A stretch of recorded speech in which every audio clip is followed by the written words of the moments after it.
Hey guys, what's up? It's Will back for another fight card prediction here. We're going to be breaking down UFC Fight Night 107 from the O2 Arena in London, England, as Jimi Manuwa faces off against Corey Anderson in our main event here.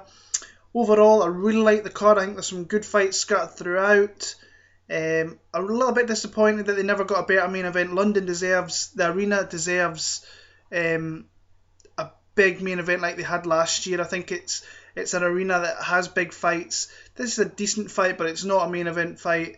I do think the European fans deserved a better one down in here in Britain. I think down in London they deserved a better main event, but that's just my take there. I'm very, very happy for Jimi Manuwa to get that shine in the main event though, and hopefully he pulls through in this one here. Coming off UFC Fortaleza, had a really good card, went 9-2-1. Anytime you can go anything like that, it's very, very good. I cashed.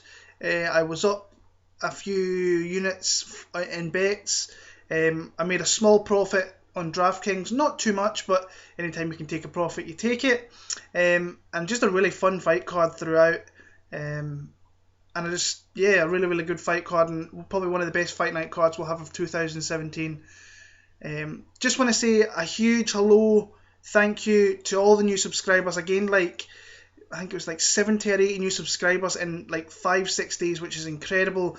I wanted to hit 1,000 subscribers by June before my baby girl comes here, and I'm only 59 away from hitting it, so I think we could get there very, very soon. I just want to thank you for that. If you could please like, comment, subscribe, share, tell a friend, whatever, to watch my video, just to help out. I want more fans to come in. I want to speak to more guys about this sport that we clearly all love. If you are into following, now I say this in a few of my videos, if you can use some of my picks maybe for bets, but say don't listen to me. This is just my perception on these fights. Don't take my word as gospel. Do your own research when you're throwing your own money onto it. If you want to track my bets, you can find me at Bet MMA Tips. You just go and pop in my name in there, you'll find me. You can find me on Carpertech as well. So yeah, and just a massive shout out to all the guys who make content throughout the week that keeps me going through the hard week at work, gets me to fight night on Saturday. You know who you are. I put them down in the Dropbox down below. Just keep it going. Go subscribe, go listen, go support. On top of that, I want to add, I should have been saying this a wee while ago, people have been asking me about how my DraftKings are doing, as I had a few good weeks, and I've never done it myself, but if you're kind of new over here in the UK to the whole DraftKings thing, there's people out there that you really should be listening to. Brett Apley, you can go and buy his, it's like a month subscription there. I think it's $5.99, and you get so much content. I've never looked at it myself, but I've spoken to a few people regarding it, and they've told me that the content is legit, very, very good. The stuff that they put on the Daily Fantasy MMA channel here on YouTube will help you out light years. You have to watch these guys. There's Sun Tzu, there's Marc, there's Big Marley, there is Brett, there is Chris, there is Leroy, there's a Divine Prodigy, Sean. That all these guys in there, you'll find them on the Daily Fantasy MMA YouTube channel. Go subscribe. Go if you need to. I honestly think you should go and try and support Brett with his picks every month. $5.99 is nothing really. So go and have a look in there. They've got a great chat section which I've heard about, which I'm probably gonna have to jump into very, very soon on fight night. So go support those guys and just help them out as well. Let's go on to this fight card. Spent all of my day. Literally, I went to bed at like 8 AM after the fights, woke up at 12, and since then I've pretty much been watching fights majority of the day. It's 12:30 AM on Monday morning, so just thought I'd get these out a little bit early. The card is set, so let's get into it. We're going to start down in the women's bantamweight division as we have Lina Lansberg facing off against UFC newcomer Luque Pudilova. This was supposed to be Veronica Macedo, who I was picking. I was very, very high on in this matchup, but she had to pull out due to injury, and this is actually a rematch of 2 years ago, of possibly one of the worst fights I've possibly ever seen. So, and that was a win and the only loss of Luque Pudilova's career, where Lina Lansberg, really all she did for that fight was neutralise the striking, which is not very great from Pudilova, and she literally put against the fence. The referee broke them up a few times. She landed some knees. Pudilova did the same. She landed some knees, but it was a very, very boring fight. If you do tape study and you are watching this without watching that fight, don't do it. Save that 15 minutes. I've already wasted that. You don't have to do that also. Don't see anything changing here.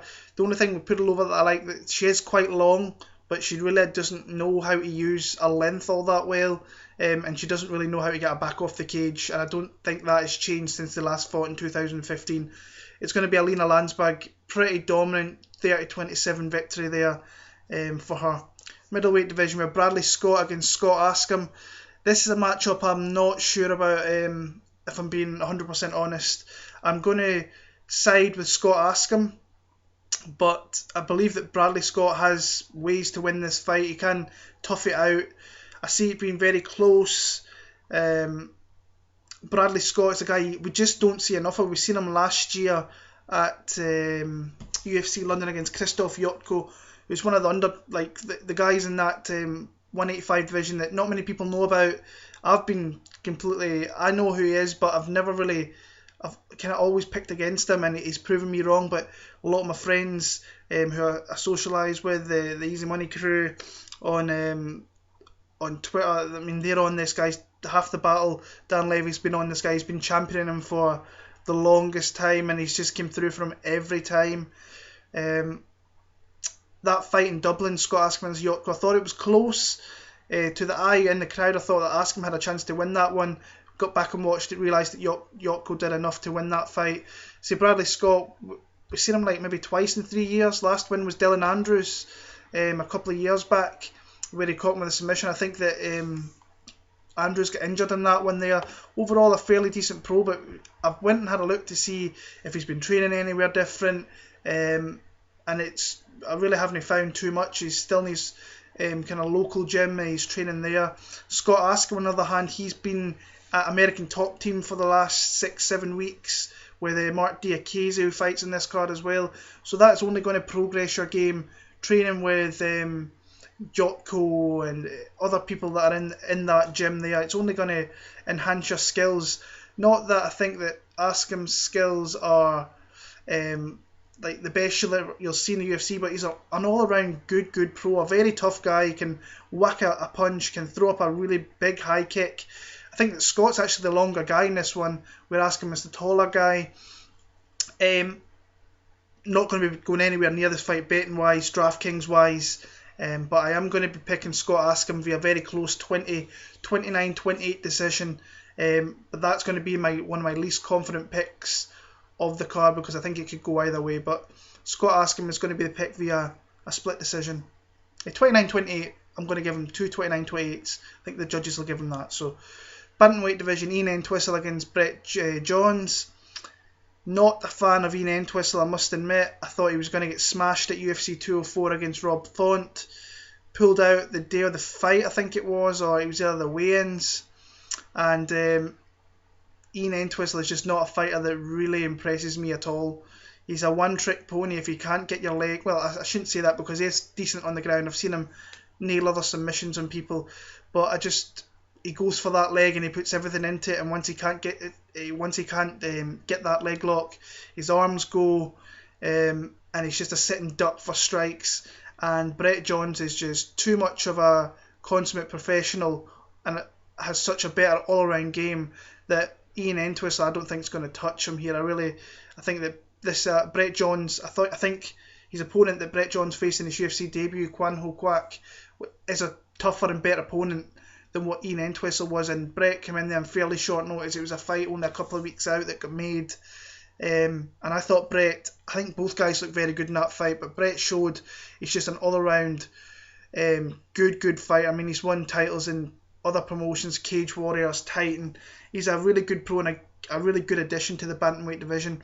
I think that Ian's just going to gas. He struggled to make this weight. He got ill the last time. I think he's going to have a bit of a rough cut, which both guys will have.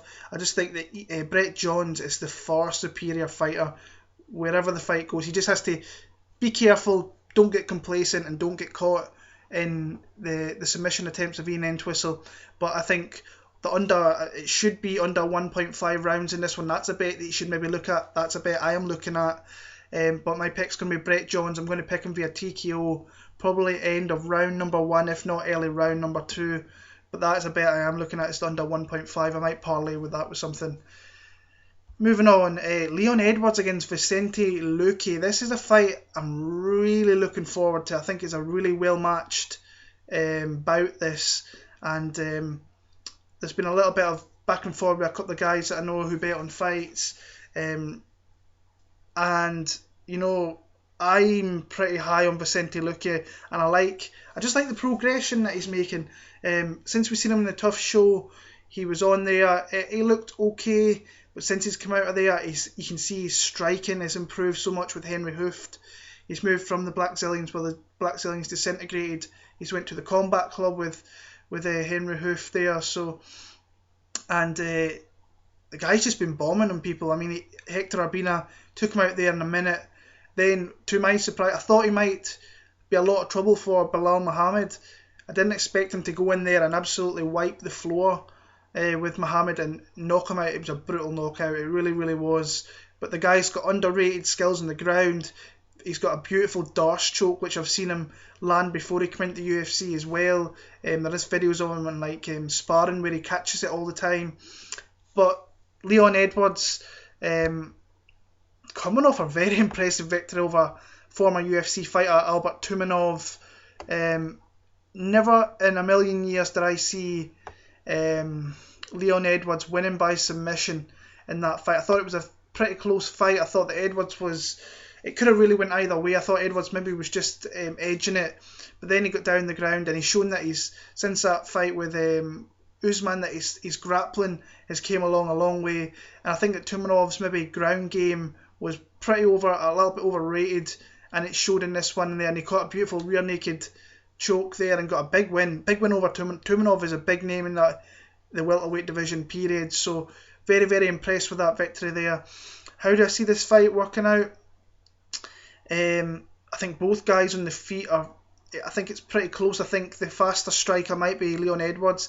He might just be the more slicker striker I should say, but I think the all around better fighter at this minute is Vicente Luque, where he can stop you on the feet, and I think he has more chance of stopping you on the ground than what Edwards has. But to be fair, Edwards showed in his last fight that he can submit you, so he's not just a one-trick pony like he was against Brzezinski when he came in there and just starched him with a beautiful combination and put him down inside, I think, it was the first 10-15 seconds.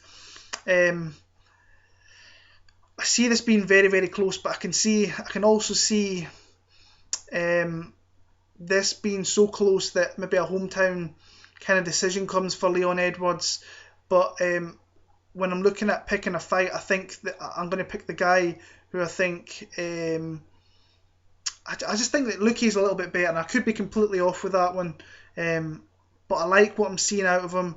I'm seeing progression in every fight. I'm seeing more power being added, more technique, varying shots from the body to the head.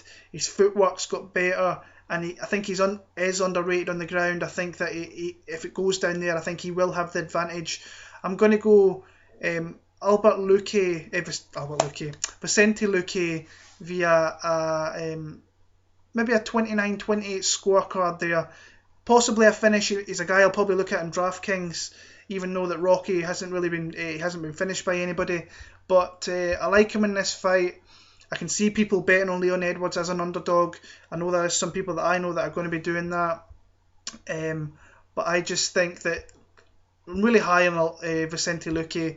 I think that he's just a really solid up-and-coming fighter in the welterweight division. Looking forward to seeing him here. Tough matchup, good matchmaking. So Luque is the pick there.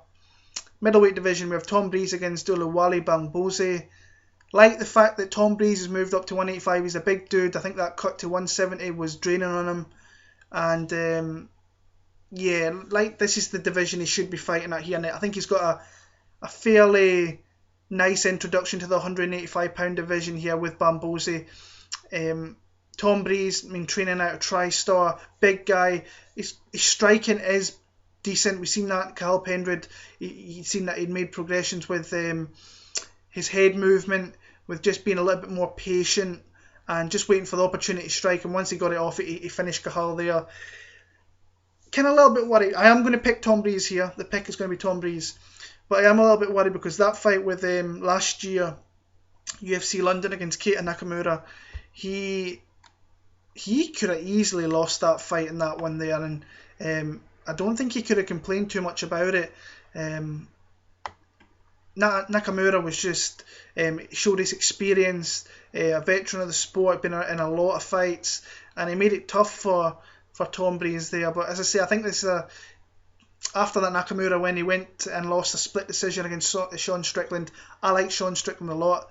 He got popped with that jab quite a bit there in that one, and the only thing I think he has to worry out here is just the speed and the power of Oluwale Bamgbose. I think on the ground he has a huge advantage down there. I think on the feet he is the more technical striker.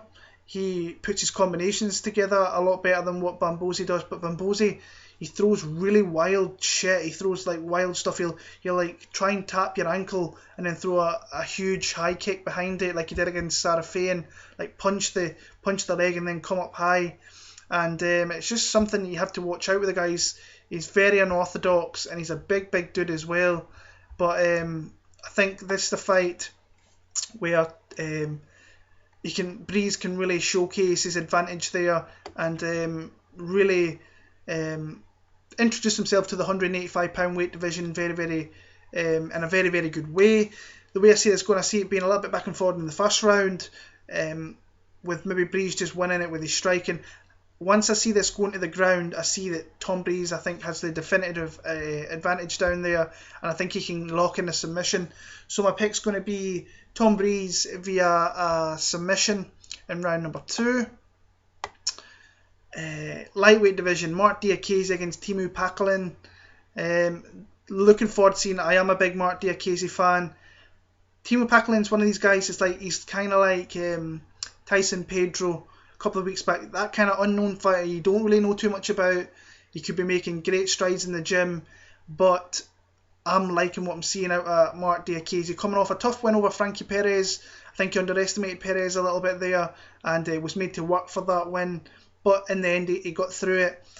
The guy's in unbelievable shape. Seen a picture of him yesterday, and him at American Top Team, he just looks ripped. He looks ready to go. Packelen, coming off, he starts Thibaut Gauthier at UFC London last year, and I thought it was a terrible pick looking back now. I picked Gauthier. I thought the experience, just overall game, would be a little bit too much for Packelen, and Packelen just starched him. Anywhere this fight goes, I think that Diakiese has a little bit of advantage of. I think that Packelen is dangerous with submissions. Marc is by far the more athletic fighter, the quicker fighter, better combinations, just fast. And if he was to take this to the ground, I think he's got the wrestling advantage where he could put Packelen down and keep him there definitively. I think Marc really needs to look for a finish in this one. I think this is a big stage for him in London there. He's only been in the UFC, this is going to be, 6 months or so, picking up his third UFC win. That's a big deal here, and hopefully progress into better fights. One of my most confident picks on the card is going to be Marc Diakiese. I will probably end up betting him in a parlay, or depending, I might bet him inside the distance, but my pick's going to be Marc Diakiese. I'm going to go a round 2 TKO victory. I think for the 7-8 minutes that this fight lasts, I think that he mixes in takedowns well with his striking, and he just puts it on Packelen a little bit there. So Marc Diakiese, round number 2 TKO. Heavyweight division, Daniel Omielanczuk against Timothy Johnson. Must admit, I'm not sure this is a great matchup for Omielanczuk in this one. I think that he is a very small heavyweight. He's not like your biggest, like chunkiest heavyweight either, so he walks around like 230, 235, so he's wide, he's chunky, but he's just like he should really be fighting at kind of light heavyweight. If he could make it down there, I think it'd be more beneficial for his career. We've seen when he's fought better fighters, kind of longer fighters and taller fighters. He struggles. He showed that against Stefan Struve at UFC 204. He showed it against Anthony Hamilton when Hamilton had just too much size for him here. And Timothy Johnson, I've seen this guy in Belfast. He's a huge guy. He's the guy who's cutting down to 265. So probably in fight night, this guy is maybe 300 pounds, maybe 290 to 300 pounds, a big dude. On the feet, I think it's fairly close.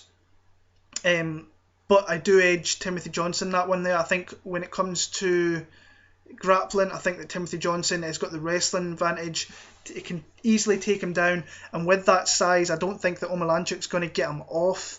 So that's where I see like predominantly this fight like a majority of this fight taking place, and I think that Timothy Johnson can stop him. I thought Johnson won, by the way, in Belfast against Volkov. I thought he did enough to win that fight, and I think a lot of the crowd that were round about me, in fact you heard boos ringing out, they thought that Timothy Johnson won that fight. I'm going to go a round number 2 TKO victory here for Timothy Johnson. I think he's just going to smother him, take him down, really put a beating on him and just stop him, and I think that Omielanczuk could just look for a way out, and Johnson for the win here, coming over to London and getting a big win there. Light heavyweight division, we've got Darren Stewart against Francimar Barroso. This is a rematch from November. I remember UFC Belfast had finished, one of my friends had put the phone on, Fight Pass was on, and this was the first fight of the night in Uberlandia, I think it was, and Darren Stewart, in my opinion, clearly won this fight, and it got turned to a no contest. In the first minute and a half, he came in, the head did hit the cheekbone. I don't think it was too hard, but Barroso was like putting his hand there and looking for the ref to kind of stop it, and it was nothing. Head clashes happen. We saw that with Joe Soto and Rani Yahya last night, that it happens in the sport, but Stewart took him down and just rained punches on him, and that's pretty much how I think this fight's going to go. Again, you watch Darren Stewart's fights before, he's just looking to put you against the cage and put you down, and like he's got some heavy ground and pound. The fight with James Harrell before he went to the UFC, he like got a huge double leg down there and put him against the cage, and he just unloaded shots. Had a tough fight with Baldy before he came into the UFC. I just think he's the better fighter than Francimar Barroso. Darren Stewart, once he wins this fight, he will drop down to 185. He's not a big 205er, but he's got this fight in his backyard. Barroso is not a good fighter. He's going to be put against the cage. He's going to take him down, and he's going to pound him out. So my pick is going to be Darren Stewart. I might be a little bit disrespectful to Barroso here, but I think we've seen in the first fight that Stewart can finish this guy, and I do believe that. But saying that, I did say the exact same thing with Tim Means last week with Cowboy Oliveira, so keep that in mind. Like Darren Stewart here, I think he's going to take him out at the end of round number 1. TKO victory there. Lightweight division, Joseph Duffy against Reza Madadi. This was a little bit of a weird matchup when it got made quite a long time ago. I think the most kind of interesting thing with this fight is it's Joseph Duffy's last fight in his contract. And he has declined some contracts, so this could be possibly the last time we see Joseph Duffy in the UFC for a while, depending on what he does. But he's not going to get too much an easier matchup to really make himself look good to people looking in at him, the UFC looking at him. They know what they've got here. Joseph Duffy, I think he can main event cards over here in Europe very, very easily. All around great fighter, great boxing skills, great technical boxing, mixes up really well, goes to the head, goes to the body. It's got some beautiful high kicks, got some really good jiu-jitsu. Reza Madadi, I think, is on his way out. I think this is not a really decent matchup for him. I think it's not a bad one for name value for Madadi to be fighting a guy like Joseph Duffy. Coming off that win over Jan Cabral, very close back and forward fight in Rotterdam last year, and got the TKO victory in round number 3, but he deteriorates, he gasses very quick. Joseph Duffy is just too well rounded for this guy, and it's just about, is he going to submit him, is he going to knock him out? I thought he was going to knock out Joseph Duffy, Mitch Clark. I thought he was going to, I think he was submit him. I thought he was going to submit him in that one there, and he knocked him out. So Joseph Duffy's the pick here. I think he could come in here and light Reza Madadi up. Now Madadi is a tough veteran of the sport. He's been around a long time, but all I see is a Joseph Duffy victory here, and I'll probably be betting it. I'll not be betting him straight because he's like minus maybe 500-600 over here in the UK. Inside the distance is definitely going to be a play that I'm looking at. So my pick's going to be Joseph Duffy. I'm going to go end of round number 1. Pick your poison. I'm going to go TKO. Moving on to the main card. This is the fight I'm actually looking forward to more than anyone in the card. It's a very well matched fight. Arnold against Makwan, Amirkhani. And I've got a pretty strong feel in this one for who I think will be the underdog. But we'll start off with Makwan Amirkhani. He's a fighter who's come in. He's really captivated kind of the UFC audience with his kind of brash manner and his fighting skills. He's shown every fight in the UFC. He's shown improved fighting skills. When he first came in against Andy Ogle, he came in there and just threw flying knees and took Ogle out. Beat Marcio Fulham with a beautiful submission, and then he dominated Mike Wilkinson. And Wilkinson, to his credit, is a tough fighter, but it was a fight. A lot of people were picking Wilkinson. I remember on that one. I thought Amirkhani's going to deal with him. Did so very much so. He does train at SBG under John Kavanagh, and Kavanagh and the people that you train with there are going to make you a better fighter, no doubt about it. I know he had some family problems. He went back to Sweden. There was talks he was going back to the All-Stars gym, but I don't think they really allowed him back, which was something to look at. The guy has got a win in his record against Tom Duquesnoy. If you don't know who this guy is, if you're not from over here in Europe, you maybe watched a little bit in America, Canada, wherever you are. Tom Duquesnoy fights next month, and he's a guy I think can be a UFC champion. And he submitted him a few years back. So tough matchup here. He's facing Arnold Allen, who is a guy that I don't think a lot of people, still a lot of UFC fans might not know, because he hasn't really fought that much. He's been injured. He was supposed to fight UFC 204 against Mirsad Bektic. I was really looking forward to that matchup. I think that Arnold Allen can really make this a tough fight for Makwan Amirkhani here, and this is the fight that I will be betting on. I am going to pick Arnold Allen. I think that we've seen in that fight with Al Nomar that he's very hard to take down. If you do get him down, he gets back to his feet very quick. Would not like it if he gets his back put on the mat here, because I think that Amirkhani is very stifling down there, looks for submissions, and it's just very, very good down there, and he usually finds a way to finish the fight. But I think that he can stop the takedowns. I think on the feet, I think that Allen is the more technical, faster striker. As long as he doesn't get caught in the extravagant stuff that Amirkhani might pull out of his bag of tricks here, that he could literally put a beating. I've just got a feeling for Arnold Allen in this fight here. I could be wrong, but he is going to be an underdog in this fight, and I'm definitely going to play him in this one. So my pick's going to be Arnold Allen. I think I don't see him stopping Amirkhani unless he catches him with a big strike. So I'm going to go Arnold Allen via decision. I'm kind of thinking about is he one of my most confident picks. Not sure. He's up there, but I do want to bet him. I think his price is going to be good. So yeah, Brad Pickett against Marlon Vera. This is Brad Pickett's last fight. Third fight in 6 months. Was a little bit unsure about that, but when he lost to Faber in December, and this fight was happening in March in London, I thought he's definitely going to get on that. But he has taken a lot of damage in these last couple of fights. I mean, in UFC 204, he was caught with a beautiful submission by Yuri Alcantara, and then he did get dropped by Uriah Faber in that fight as well. And you can see the deterioration in Brad Pickett. I think his only win in his last 5 is Francisco Rivera, and I think he lost that fight last year at UFC London. I'll be honest with you, I think it was a bit of a homer decision. He's lost 5 of his last 6. Ian McCall, who when he does fight is a really good fighter. Chico Camus was one that surprised me, but he did struggle at 125. Almeida, he had very positive things in that fight that happened for him, but got caught with a flying knee. Alcantara with beautiful submission, and then he just got outclassed by the better all-around he always will be the better all-round fighter in Uriah Faber. But he got dropped hard in that one. I thought he was getting stopped. Marlon Vera coming in here on about 7 days' notice.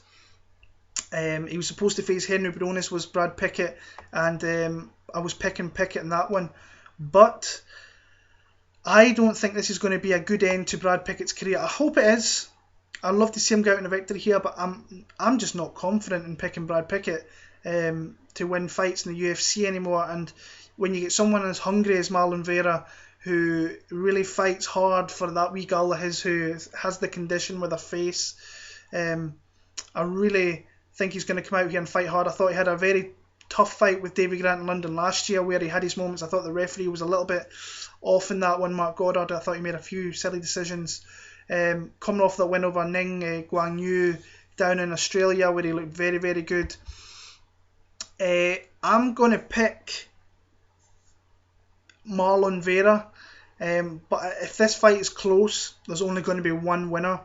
So that's why I'm thinking that Marlon Vera has to really stamp his authority in this fight. I can see this. I've just got this feeling that Brad Pickett's going to come out and he's going to go into a little bit of a firefight.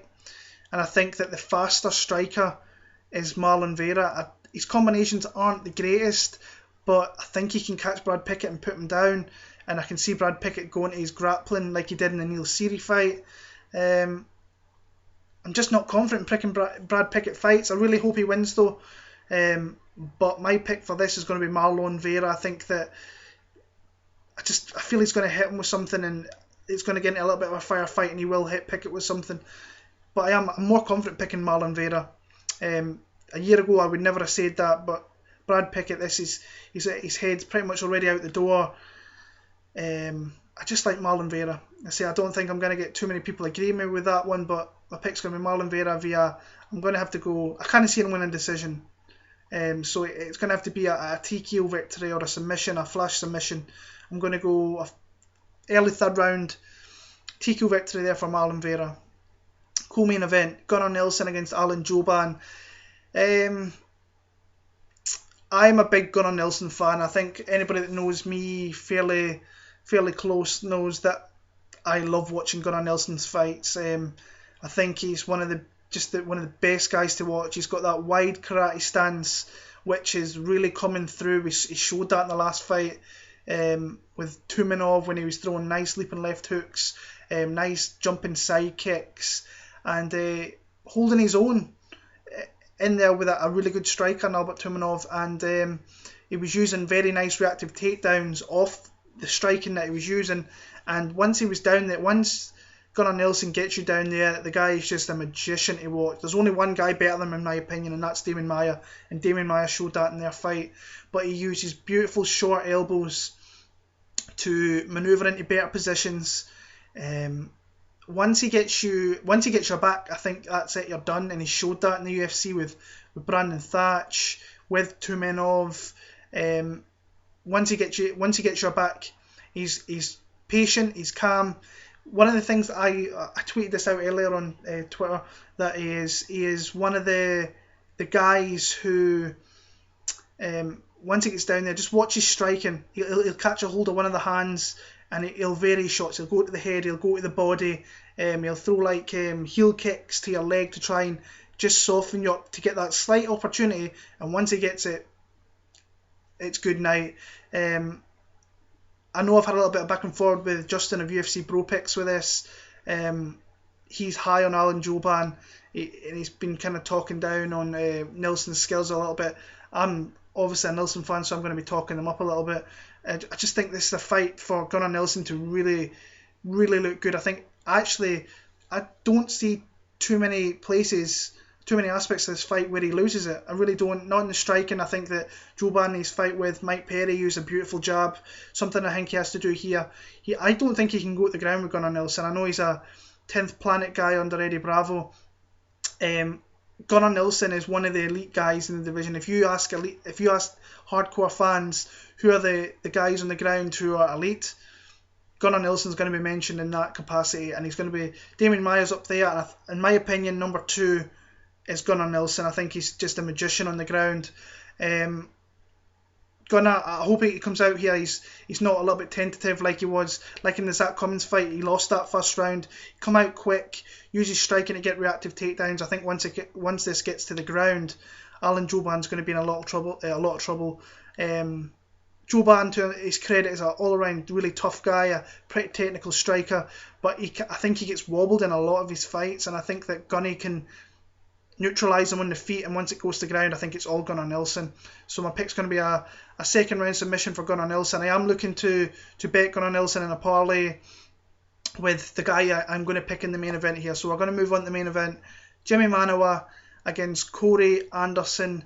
Decent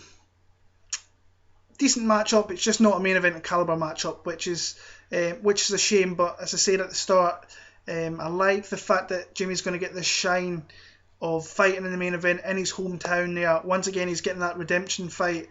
He did it against Alexander Gustafsson, which was far too early. But since then, Jimmy's come on leaps and bounds, and he's just an awkward guy to face. He's like one of the guys who seems, when he throws anything, he can like injure you, like he did in the Kingsbury fight or the Ryan Jimmo fight. Just awkward, man. He's got some huge power. In that fight with OSP, I thought he lost that first round, but then he regrouped in the second round, and he put a beating on Owen St. Preux, and the knockout was sick. It was an incredible knockout. That was like really late, because obviously we're on pay-per-view time. It was like probably 3-4 o'clock in the morning. It woke the crowd up. Just a brutal knockout. And he has his opponent here in Corey Anderson, who I think is coming off a little bit of a bad judging call against Shogun. I think I had it just for Shogun until I watched it today, and then I realised, no, I was wrong. That was a Corey Anderson win. I know he got dropped in that one, but his all-around game is coming forward. I just think that this is a matchup that Jimi Manuwa can look really good in. The worry that I have in this fight is if Manuwa get put in the ground there, I think that maybe Anderson can line him down there and maybe steal rounds with action and throwing strikes down there. But I mean, he's got a win over Blachowicz, Maldonado, which is not saying much. Tom Lawley's not even in the sport anymore. Sean O'Connell's retired, and he has been knocked out before. So Gian Vellante knocked him out a couple of years back. So I think that on the feet, Manuwa's the more technical, more dangerous striker. He's got huge leg kicks. He's got huge body kicks. I expect him to use that there. As long as he doesn't get his leg caught and get taken down, I think he's going to have success there. And I think eventually Anderson's going to put his back against the cage, and he's not going to be able to take Manuwa down. And because I think that Manuwa's grappling has came on a lot since he went to the All-Stars gym in Sweden. They are training with Gustafsson all the time. And eventually he's going to turn that around, and I just think he's going to land some big strikes. So I'm going to go a third round TKO victory for Jimi Manuwa there, and moving himself into prime position to maybe get a title shot in that division with Rumble and DC coming. Gustafsson's facing Teixeira. He puts himself right, maybe the fifth guy in that division. So Jimi Manuwa, third round TKO victory there. So that's my picks for UFC London. I've got a 3-week break, which is quite nice. I might throw out a DraftKings video and like a little bit of strategy there. Like I said at the start there, the Daily Fantasy MMA guys on here, go subscribe to the channel. You will learn lots. I'm still learning lots week in, week out. But I might throw one out there since I've got a little bit more time there. So yeah, keep an eye on that. Next event is UFC 210 from Buffalo, New York, where we've got the light heavyweight title on the line with DC against Rumble 2. Very interesting fight. I'm not really sure where I'm going in that one right now. Overall, as a pay-per-view, I think it's solid, but if that main event falls out, then we're up shit creek without a paddle. So, yeah. I want to wish you all the best with the fight card when it comes around next week or this week, with your DraftKings picks, your bets. Come and leave your picks down below. If you want to ask a question, come ahead and ask. I'm all about speaking to the fans. I'm a fan, you're a fan, let's talk fights. That's what I'm here for. So enjoy the card when it comes around. I'll see you all very, very soon. Please subscribe. Let's get to 1,000 very, very soon. And enjoy yourself when the card comes around. All the best. Thank you.